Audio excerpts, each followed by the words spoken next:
Hello everybody, I hope you are all doing good. So ગુજરાતીમાં જ આપણે વાત કરશું. માયસેલ્ફ ડૉક્ટર પંકજ એન્ડ હું કેટલા વર્ષોથી ક્લિનિકલ ડર્મેટોલોજીમાં પ્રેક્ટિસ કરું છું. એન્ડ મેં મારી ઓપીડીમાં સૌથી વધારે પેશન્ટ જોયા છે ફંગલ ઇન્ફેક્શનમાં. હવે પેશન્ટની મેઇન કમ્પ્લેન એ હોય છે દર વખતે કે સર હું મતલબ 50 ડૉક્ટર મેં બદલી દીધા છે બટ મને આમાં ફરક પડતો નથી. અને પેશન્ટને સપોઝ મારા જોડે પેશન્ટ આવ્યો છે અને મેં પેશન્ટને મેડિસિન સમજાવી છે કે મેડિસિન કઈ રીતના લેવાની છે, શું તમારે ફોલો કરવાનું છે, શું નથી ખાવાનું, શું ખાવાનું છે, બધું જ સમજાય છતાં પણ છેલ્લે પેશન્ટને એક જ કમ્પ્લેન કે આ વસ્તુ મળતી નથી એમ.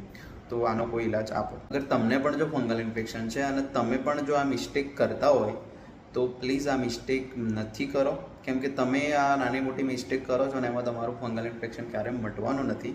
ચાહે તમે ગુજરાતની બહાર જઈને ટ્રીટમેન્ટ લેશો યા તો પછી ઇન્ડિયા છોડીને બહાર વિદેશ જઈને ટ્રીટમેન્ટ લેશો, બટ જ્યાં સુધી તમે આ અમુક ચીઝ જે ઇમ્પ્રૂવ કરવાની છે નહીં કરો તો આમાં રિઝલ્ટમાં ફરક ક્યારે નથી આવવાનો.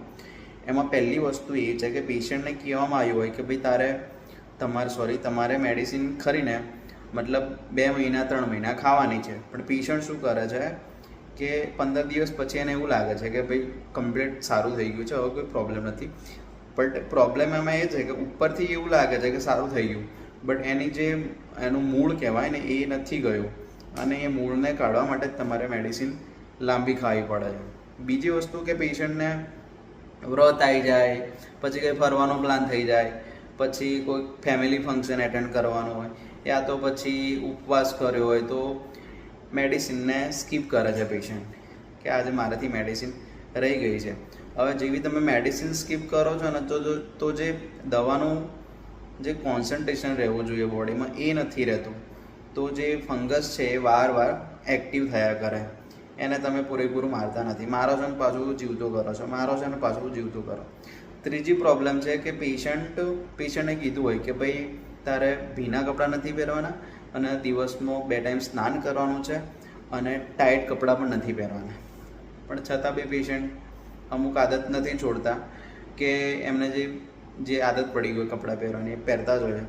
બટ થોડા ટાઈમ માટે આ વસ્તુ તમે કરશો કે ભાઈ 2 દિવસમાં 2 વાર સ્નાન કરી લેશો, પછી ખુલ્લા કપડાં પહેરશો, કપડાને પ્રેસ કરીને પહેરશો, તો આ વસ્તુ બેનિફિશિયલ છે. ચોથી વસ્તુ છે કે પેશન્ટને મેડિસિન આપી હોય તો પેશન્ટ એવું કરે છે ગોળીઓ નથી લેતું અને ખાલી ક્રીમ એપ્લાય કરે છે, અને ક્રીમથી ઉપરથી લાગશે કે ભાઈ સારું થઈ ગયું છે, પણ બધા ફંગલ ઇન્ફેક્શનમાં એવું નથી હોતું કે ભાઈ ખાલી ક્રીમથી જ ઠીક થાય. એમાં તમારે મેડિસિન અમુકમાં લેવી પડતી હોય છે અને મેડિસિન લીધા વગર એ વસ્તુ ક્યારેય મટવાની નથી. લાસ્ટ ને ફાઇનલ એ છે કે પેશન્ટને બધું જ ખબર પડી ગઈ છે ફંગલ ઇન્ફેક્શન છે, આવું છે તેવું છે, બટ બિટવીન અસ કે મેડિસિન ચાલુ છે અને વચ્ચે પેશન્ટને કંઈક તાવ આવી જાય છે, તો પેશન્ટ શું કરે છે લોકલ ક્લિનિકમાં જાય છે અને ત્યાં જઈને લગાવે છે સ્ટીરોઇડ ઇન્જેક્શન, કાં તો પછી ત્યાં એને સ્ટીરોઇડ ટેબ્લેટ આપવામાં આવે છે. હવે સ્ટીરોઇડ ટેબ્લેટના ઇન્જેક્શન એવી વસ્તુ છે કે જે ફંગલને વધારે સ્પ્રેડ કરે અને બોડીની ઇમ્યુનિટી ડાઉન થઈ જાય એમાં, અને પછી જે ફંગલ ઇન્ફેક્શન થોડું હતું એ વધીને બહાર આવે છે.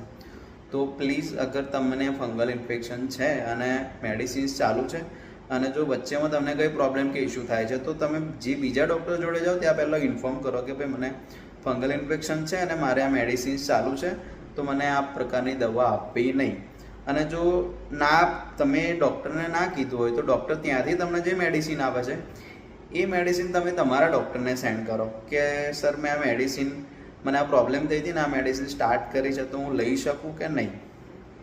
તો આ રીધમ થોડી જળવાઈ રહે અને સારું એવું રિઝલ્ટ મળે અગર જો ફંગલ ઇન્ફેક્શન હોય તો. અને જો આ જ મિસ્ટેક તમે કન્ટિન્યુઅસ કરતા હોય તો તમારું ફંગલ ઇન્ફેક્શન ઠીક થવાનું નથી.